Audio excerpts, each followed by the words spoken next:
Bem-vindo, bem-vinda. Hoje eu quero responder uma pergunta que chega a mim em relação à lei do karma, a lei que envolve causa e efeito. Se eu pudesse aprofundar um pouco o tema, é isso que me foi solicitado. Muito se sabe sobre a lei do karma com relação ao espiritismo, kardecismo, ao budismo, muito se é estudado. Eu só quero acrescentar um ponto importante nessa lei do karma que aprendi nas viagens à Índia, ao Nepal e no meu contato com vários mestres, que essa lei também tem relação com as nossas crenças. Certa vez eu escutei um ditado no Oriente que dizia assim: você não vai ser julgado por aquilo que você fez, mas sim por aquilo que você pensou em fazer. A priori, eu não concordo com esse ensinamento. Não concordo. Pensamentos muitas vezes de vingança, de maldade, egoísmo, perversidade, eles surgem e eu não realizar os mesmos é uma grande virtude. Eu colocar em mim algo que limite toda essa perversidade da vingança, do ódio, da retaliação. Mas também não nego que pensar em tudo isso pode trazer o que popularmente é chamado de energias negativas. Com relação a essa questão, acrescentando a ideia do karma, da lei do retorno, nós temos que pensar que muitas vezes essa lei tem relação, não desmerecendo o que eu falei anteriormente, que nós vamos ser julgados pelo que fazemos e nem tanto pelo que pensamos, senão a mente egoísta, a mente chamada de o gênio egoísta, imagina quantas coisas que pensamos de negativo. Não vamos ser julgados por isso, mas uma união, por exemplo, de muita raiva, eu tenho raiva hoje, amanhã e depois, esse acúmulo de raiva vira ódio.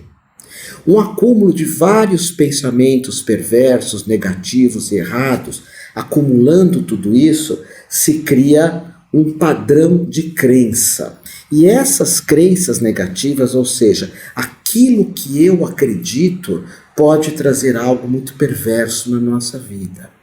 Você sabe que eu escutei uma história há muito tempo, eu não sei se é real ou não, de uma pessoa que foi condenada à morte nessa justiça norte-americana, e ela ia ganhar um dinheiro que ia para os familiares dela se ela aceitasse morrer com um veneno que ia ser injetado na veia, e ela ia ter que descrever as sensações do veneno. Ela aceitou porque ia render um dinheiro para a família dela, a pessoa ia morrer, e injetaram o veneno. Ela foi contando: agora estou com sono, agora estou sentindo o braço dormente, agora o braço inteiro está dormente, até o momento onde ela morre. E foi observado que foi colocado nela não veneno, mas soro.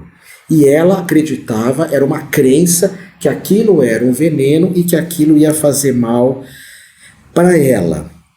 Então, por vezes, nós temos que observar que a lei do karma, ela não é tão somente uma lei de causa e efeito, que se eu bater aqui nessa ametista, dar um soco nessa ametista, estão vendo aqui, vai machucar a minha mão. Essa é uma lei do karma, uma lei física.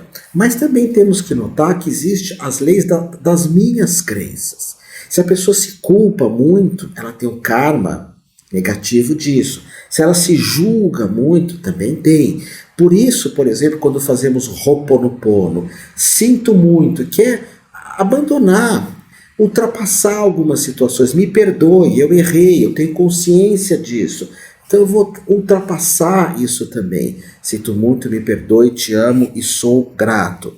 Na questão da Ana Cecília aqui, ela fala da questão da responsabilidade. Ana Cecília é a pessoa que me traz essa pergunta, Ana Cecília Quadros. Da ideia de sermos responsáveis por muito das nossas crenças, porque podemos em algum momento abandoná-las.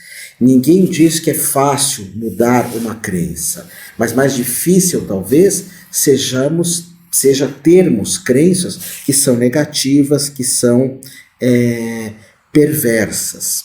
Existe uma outra visão de karma da boa ação trazer boas ações. Eu acredito muito nisso. Hoje até se diz que as pessoas que fazem boas ações, que ajudam, que servem, elas chegam a ser até egoístas, porque nos faz tão bem ajudar as outras pessoas, fazer algo para as outras pessoas, que passa a ser até, de certa forma, egoísmo. Perceba que eu estou sendo irônico aqui. Claro que temos que ajudar, servir, fazer algo. Isso na tradição hebraica chama tikulin, que é construir um bom karma. Tikulin, construir boas ações, sermos justos também. Agora, se a pessoa ela começa a pensar muito em karmas negativos, em situações negativas, ou se a pessoa não se perdoa, ela pode ser vítima de padrões perversos com relação a essa crença do karma. Eu vou ser punida, eu vou receber de volta, eu vou receber o troco, quem com ferro fere, com ferro será ferido. A ideia aqui é romper um ciclo, isso é muito importante, mudar crenças, mudar padrões. Se eu te ferir, eu te peço desculpas, se eu te ferir, eu te peço perdão, se eu me ferir, eu me desculpo, se eu me ferir, eu me perdoo também, mas não fazer o papel de vítima. Isso é algo que eu aprendi muito com o Gasparetto e com os espíritos, né, as entidades que o Gasparetto recebia, quando ele dizia: a vida te trata como você se trata. Se você se perdoa, é muito mais fácil da vida nos perdoar também, do suposto retorno kármico ser diminuído. Se nós nos tratamos muito mal, se eu me vitimizo, se eu fico me culpando o tempo todo, então eu não peço perdão a mim, se eu não peço perdão à existência ou a alguma pessoa, isso pode ser muito prejudicial. Por isso que, além da questão do karma, que é a questão que normalmente se estuda, eu acrescentaria também essa questão aqui, que é uma frase inclusive do Gasparetto: a lei do karma nada mais é do que o resultado das nossas crenças e das nossas atitudes.